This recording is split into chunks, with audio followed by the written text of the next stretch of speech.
नमस्कार दोस्तों। आज का मुद्दा है, मैं चर्चा तो नहीं करना चाह रहा था इस मुद्दे पे, लेकिन बहुत दिन से मेरे पास ही मैसेज आ रहे थे कि सर इस पे कुछ बोलिए, इस पे कुछ बोलिए। पाकिस्तान पाकिस्तान के बारे में क्या बात किया जाए? जो मरा हुआ इंसान है उसके बारे में क्या बात करें, आप बताइए। मरे हुए इंसान के बारे में बात करने से अपना समय व्यर्थ करना है।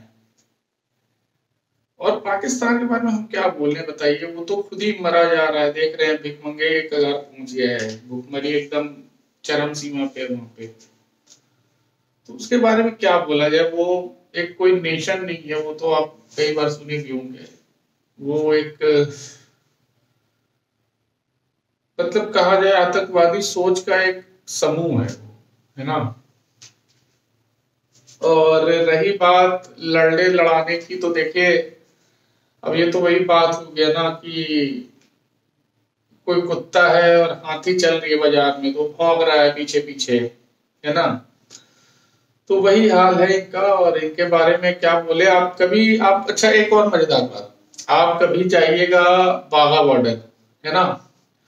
आप वहां पे एक रिट्रीटिंग सेरेमनी होती है, उसको आप देखिएगा। वहां बीएसएफ के हमारे जवान होते हैं, है ना। ये पाकिस्तानियों को आप देखिएगा, ये सलवार और कमीज जो मतलब अगर आप देखेंगे तो टाइप ऑफ सलवार और कमीज ही है वो, और वो पहन के परेड करते हैं। अब सोच लीजिए, जो सलवार और कमीज पहन के परेड कर रहा है ना, ऑफिशियल मतलब ऑफिशियल बंदे हैं वहां के। वो एक देखा जाए तो आर्मी को रिप्रेजेंट करते हैं वहां पे। और वो बंदे जो है सलवार और कमीज पहन के वो आप देखेंगे परेड में रिट्रीटिंग सेरेमनी होती है, तो हमारे बीएसएफ के भी जवान होते हैं वहां। आप देखिए बड़ा मजेदार है। मतलब आप, मैं कहना नहीं चाह रहा था, आप ट्रेन में चलेंगे तो आपको वैसे लोग पैसे मांगते दिख जाएंगे। आप ध्यान दीजिएगा, उसी सेम हुलिया, मतलब आप सेम जो जिस हुलिया में वो वहां पे परेड करते हैं, उसी हुलिये में आपको ट्रेन में पैसे मांगते हुए, 10 ताली बजाते हुए 10-10 रुपए मांगते हुए आपको दिख जाएंगे। अब सोच लीजिए कि इनका स्तर इतना ही है।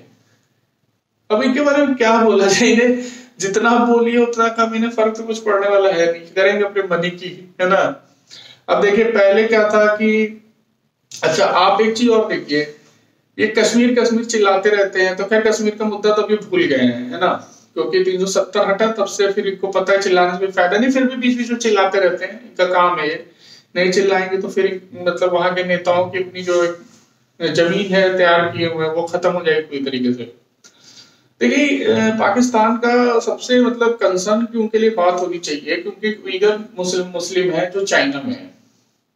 और उइगर मुस्लिम जितने भी हैं उनको आप कभी जाके देखिएगा, मतलब जो आप न्यूज आर्टिकल में पढ़ते रहिए, उनको एक मतलब उस मुस्लिम समूह को जो है चाइना ने एक कंसंट्रेशन कैंप में डाल दिया है। और उनके साथ बहुत ज्यादती होती है, मतलब उनके नमाज पढ़ने में, खुले में नमाज नहीं पढ़ सकते, ये नहीं कर सकते, इतनी पाबंदियां लगा दी है। लेकिन पाकिस्तान जो है एक शब्द उनके बारे में नहीं बोल सकता, क्योंकि उसको पता है कि जो पैसा कुछ थोड़ा बहुत भीख मिल जा रही है वो भी बंद हो जाएगी, है ना। और इंडिया जो है वो उसके लिए सॉफ्ट कॉर्नर, जैसे हिंदू जो है वो उनके लिए सॉफ्ट कॉर्नर है, क्योंकि वो जानते हैं कि मारपीट मारकाट में विश्वास नहीं रखते, है ना। तो इनको ये बात असल में क्या है ना, कि ये हमारे इतिहास के बारे में जानते भी नहीं है। ये सोचते हैं हिंदू बहुत सॉफ्ट होते हैं, है ना, वो मारपीट से बचे रहते हैं, दूर रहना चाहते हैं। लेकिन इनको हमारे इतिहास के बारे में नहीं पड़ता है कि हमारे घर मतलब इतिहास में बातें लिखी हुई हैं कि भाई अगर हमें शस्त्र का ज्ञान है तो हमें शास्त्र का ज्ञान है, तो हमें शस्त्र का भी ज्ञान है ना। और पीछे आप बहुत इतिहास में पढ़े होंगे इसके पीछे, है ना, एक से एक लोग रहे। तो अब इनको क्या समझाया जाए? पहले देखिए क्या था कि हमारे के जो सरकारें थी उसमें 2-3 बहुत ही बोल्ड प्राइम मिनिस्टर हुए, प्रधानमंत्री हुए। और 2-3 अगर छोड़ दिया जाए तो बाकी जो थे जितने भी थे वो थोड़े लीनियंट टाइप के थे कि भाई ठीक है चलो सुधर जाएगा, मान जाएगा, है ना। तो ये उसको कमजोरी समझते थे, ये सोचते थे कि अरे ये क्या कर लेंगे, ये तो कमजोर है ना। जब चाहेंगे आतंकवादी भेज देंगे, जब चाहेंगे 2-4 मार देंगे, जब चाहेंगे आप विस्फोट कर देंगे, ये कर देंगे, वो कर देंगे। इनको 3 बार झटका लगा है और बहुत ही तगड़ा 3 बार झटका लगा। तीनों खतरनाक प्रधानमंत्रियों से इनका पाला पड़ा। पहले शास्त्री जी, है ना, इनको 65 में घुस गए लाहौर तक, ठीक है। जब घुस गए तो ये बिल बिलाना शुरू कर दिए, तो वहां पे समझौता हो गया, है ना। तो वहां इन लोगों ने समझौता किया, ताशकंद समझौता जो हुआ। उसके बाद अगर आप देखिए तो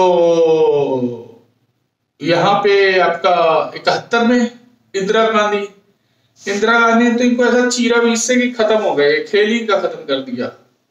और पाकिस्तान की आर्मी थोड़ी है, वो तो रेपिस्टों का समूह है, मतलब बलात्कारियों का एक समूह है।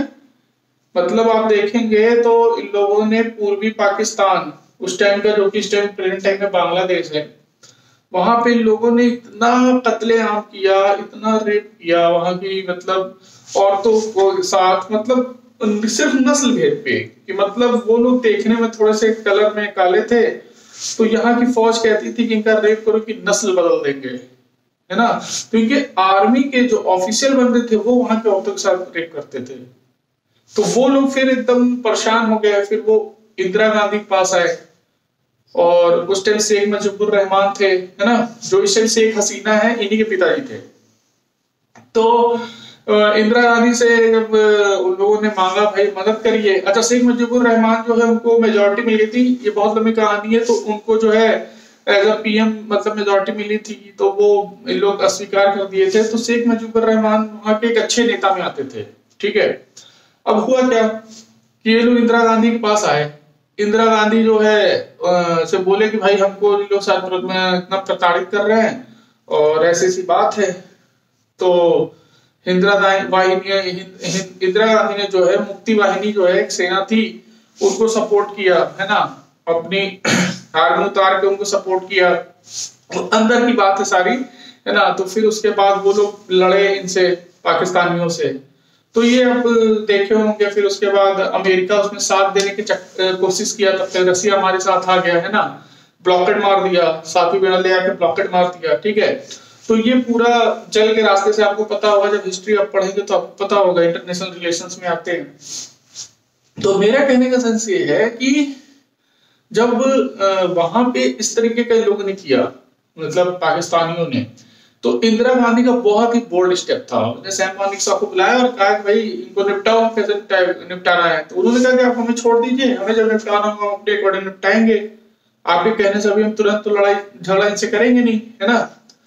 तो ये हुआ, तो फिर उसका सैम मानेकशॉ ने एक स्ट्रेटेजी बनाई और स्ट्रेटेजिकली इनको जो है खत्म कर दिया इनका खेल, है ना। और 90,000 सैनिकों ने जो सरेंडर किया था। देखिए वहां पे कुछ गलतियां हमसे हुई। जब इन्होंने 90,000 सैनिकों ने सरेंडर किया था, तो पाकिस्तान से बहुत सारी चीजें हम मतलब वो कर सकते थे, मतलब यूएन का ठीक है, यूएन का दबाव जो भी था, लेकिन हम ये कर सकते थे कि बहुत सारी चीजों पे राजी कर सकते थे जो हमारे फेवर में हो सकती थी उस टाइम पे। तो कुछ तो ये गलतियां, इनको छोड़ने के एवज में हमें कुछ करना चाहिए था, इनसे कुछ ना कुछ गिव एंड टेक वाला हिसाब किताब करना चाहिए था। तो वहां पे बड़े बड़े कुछ ना कुछ स्टेप्स लेने चाहिए थे। हो सकता है उस टाइम की राजनीतिक मजबूरी हो या कुछ प्रेशर हो इंटरनेशनल ऑर्गेनाइजेशंस का, तो वो अंदर की बात है, वो तो गवर्नमेंट ही हमारी अच्छे से जानती होगी, तत्कालीन जो उस टाइम की प्रेजेंट गवर्नमेंट थी। तो मेरा कहने का मतलब है कि हम पाकिस्तान से क्या बात करें, मतलब उसके मुद्दे पे उससे बात करना भी हमारा वेस्टेज है ना। और देखिए पाकिस्तान अभी तक क्या था कि जितने भी विस्फोट चिल्लर वाला काम करता है, इधर बम फोड़ देना, इधर वो कर देना। अब दो आके दिल्ली में बैठ गए हैं, है ना, दो देखिए रंगा बिल्ला हमारे आके बैठे हुए हैं, और इनको पता है कि जरा से चिल्ल पो किए तो दोनों अल्टर दिमाग के हैं, दोनों जो है घूम जाएगा जिस दिन दिमाग। और छोटा वाला और खतरनाक है, बड़ा वाला तो फिर भी थोड़ा सा सोच समझदारी से काम लेता है, छोटा वाला तो इतना खतरनाक है कि वो सीधे कहेगा कि रात में जो है कब्जा करो, सुबह जो है घोषणा कर देंगे टेलीविजन पे कि पाकिस्तान नहीं रहा कल से। तो इस टाइप इस मतलब मिजाज का आदमी है वो। तो इनको भी पता है कि गवर्नमेंट इस टाइम बहुत टाइट है यहाँ पे, है ना, और अगर इस तरीके का ये कुछ हरकत करते हैं तो इनको भारी पड़ सकता है। इस वजह से आप देखिए थोड़ा सा पहले जो है टेररिस्ट अटैक तो बड़े बड़े होते थे, तो अभी छिटपुट कर पा रहे हैं, क्योंकि गवर्नमेंट और इंटेलिजेंस हमारी इस टाइम बहुत एक्टिव है। और एक देखिए जीता जागता हमारा एक अभिनंदन का केस है। देखिए यही तो कहते हैं ना कि अगर इंसान शिक्षित ना हो तो वो कैसे गलती कर बैठता है। देखिए हमारे अभिनंदन जो है मिक्स से जो है F-16 उनका मार गिराया, ठीक है। अगर ये सोचे अभिनंदन के पास अगर अच्छी और रहती हमारे पास, मतलब जो उनके पास एयरक्राफ्ट थी, है ना, जो बाद में हमने फ्रांस से खरीदी है, तो अगर वो हमारे पास उस टाइम पे रहती तो कुछ और ही मंजर होता। वो तो खैर चलिए कोई बात नहीं। तो मिक्स से मतलब उन्होंने मारा, फिर इंजन फेल हो गया, वो कहते हैं हमने मार गिरा दिया, उसने कुछ मारा ही नहीं, वो बहुत विवाद का मैटर है, ठीक है। लेकिन असलियत यही है कि अभिनंदन ने मिक्स से मारा था और उसके बाद इंजन में उनके कुछ गड़बड़ी आ गई तो वो लिफ्ट कर गए, है ना, इजेक्ट कर गए उससे प्लेन से, ठीक है। जो भी एयरक्राफ्ट थी वो गिरने के बाद पाकिस्तानी टेरिटरी में गिरे।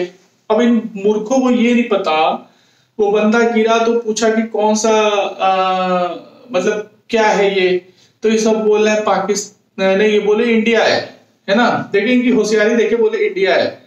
और वो बंदा डिफेंस का आदमी, उसका दिमाग चल रहा था इनसे 4 गुना। उसने कहा कि अच्छा कुछ देर बैठा कहा पानी गिलास मिल सकता है क्या। अब वो भाग गया होगा, इनकी हरकतें ऐसी होंगी, है ना, पढ़े लिखे तो है नहीं, जाहिल गंवार है सब, तो भाग गया होगा, तो बोला हिंदुस्तान जिंदाबाद। अब बस इतने पे जो है ये उबल पड़े सब, पाकिस्तान जिंदाबाद, पाकिस्तान जिंदाबाद मारने के लिए दौड़ा लिए। अब ये समझिए वो बंदा जो है इतने मतलब इजेक्ट किया, उसके कमर में चोट लगी, सब कुछ, लेकिन सोचिए मेंटली वो बंदा कितना स्ट्रांग है कि इनसे उगलवाना कैसे, उसको ये भी पता था, उसने खुद उगलवा दिया, ये खुद उगल दिया कि नहीं पाकिस्तान जिंदाबाद बोल के कि पाकिस्तान है, और ये वो चाह रहा था। तो देखिए ये क्या है, क्या पढ़ाई लिखाई से तो दूर दूर का नाता नहीं रहता है ना। बच्चा पैदा हुआ AK-47 गोली भरना शुरू कर देता है ना। वो देखेगा पिताजी जो है AK-47 साफ कर रहे हैं, वो भी दिन रात निकालेगा, उसको साफ सुथरा करेगा, फिर रखेगा, फिर उसके बाद जब मन लगता है 4 गोली से चला देगा, है ना। तो इनके ये सब आम बातें है ना, ये सब क्या है, ये सब सलवार कमीज पहनेंगे, है ना, औकात दूध कौड़ी की है, सलवार कमीज पहन के इधर उधर दिन भर घूमते रहेंगे, है ना। और उसमें भी छोटा सलवार बड़ा कमीज, यही सब इनका काम है। तो इनसे ज्यादा टेंशन नहीं है, ये खत्म हो जाएंगे, खुद ही खत्म हो जाएंगे, इनके ऊपर बात करने का आपको ज्यादा जरूरत नहीं है। ये आज नहीं तो कल खुद खत्म हो जाएंगे। बलूचिस्तान कह ही रहा है कि हमको अलग कर दीजिए, उनकी मांग उठी रही है। सिंध हुई कुछ दिन बाद कहेगा कि वो कर दीजिए, ठीक है, सिंध भी अलग होने की मांग करने लगेगा। तो ये अपने में ही 4-5 टुकड़े में बढ़ जाएंगे, खत्म हो जाएंगे। और ये धीरे धीरे आतंकवादी गतिविधि को खत्म समझ ली, खत्म ही है अब ये, मतलब ये अभी समझ चुके हैं कि अब कुछ होने वाला है नहीं। अब कश्मीर चला ही गया है, 370 हटा लिए हैं, मरबो करेगा दौड़ा दौड़ा के, बैठे हैं सब दिल्ली में भयंकर, और दौड़ा दौड़ा जब तक ये दोनों है तब तक तो हिम्मत है ही नहीं, मारे दौड़ा दौड़ा के पता नहीं लगे सब गए कहां सब, है ना। तो इनसे बहुत ज्यादा परेशान की जरूरत नहीं है, आप बस वेट एंड वॉच करिए, कुछ दिन में इनका अस्तित्व खत्म हो जाए। हाँ, हमारे लिए सबसे जो गंभीर विषय है वो है चाइना। हमें चाइना से हम युद्ध कर सकते हैं, चाइना से हम वो कर सकते हैं, और चाइना पर अगर हम समय देते हैं तो वो हमारे लिए फ्रूटफुल है। और उस पर अगर हम बात करते हैं तो ये झिंगुर के बारे में, झिंगुरों के बारे में बात करने कोई फायदा नहीं, ठीक है। तो पाकिस्तान हम कोई मतलब ज्यादा हम उस पर नहीं लेते, है ना। उनको जब चाहोगे तो कमजोर आदमी के बारे में बात करके हम करेंगे क्या, है ना। तो झूठ मूठ का पाकिस्तान पाकिस्तान चिल्लाने कोई फायदा नहीं है, ठीक है। इनको जो कर रहे हैं इनको करने दीजिए, इनको उसी में खुश रहने दीजिए, उसी में सब खुश हैं, ठीक है। इनको पढ़ाना भी बहुत घातक है, इनको पढ़ा लिखा दोगे तो भी सब पढ़ लिख जाएंगे तो भी सब दिक्कत है। इन सबको जाहिल ही रहने दीजिए, जाहिल ही रहेंगे तभी सब गलती करते रहेंगे। पढ़ जाएंगे तो गलती नहीं करेंगे, गलती नहीं करेंगे तो आप भाप नहीं पाएंगे। तो इनको गलती करने दीजिए, पढ़ा देंगे तो सब जाहिल, मतलब जाहिलगिरी अपनी छोड़ देंगे, फिर ये दिमाग से काम करेंगे। और अभी क्या है, पढ़े लिखे नहीं है तो ये अपनी जाहिलगिरी हमेशा दिखाते रहेंगे हर जगह, ठीक है। तो पाकिस्तान के बारे में कुछ लोगों ने बोला, सर पाकिस्तान के बारे में कुछ बोलिए। अरे पाकिस्तान के बारे में क्या बोले, हम उनके बारे में कुछ बोलेंगे नहीं, जिससे कुछ नॉलेज मिले उसके बारे में कुछ बोलना चाहिए, ठीक है। और पाकिस्तान का इतिहास सबको पता है, पाकिस्तान का भूगोल भी सबको पता है, कब वो अस्तित्व में आया और कब वो भूगोल मानचित्र से खत्म हो जाएगा, उसका भौगोलिक स्थिति कब समाप्त हो जाएगी, किसी कुछ नहीं पता है। वो एकदम समझ लीजिए हाथ में लटका हुआ है, कभी उसकी भौगोलिक स्थिति चेंज हो सकती है, जोग्राफिकल जो उसका मैप है या एरिया, वो कभी भी चेंज हो सकता है, कभी रिस्टोर डिस्ट्रॉय कुछ भी हो सकता है उसके साथ कुछ भी, या फिर वो वैनिश भी हो सकता है, खत्म भी हो सकता है।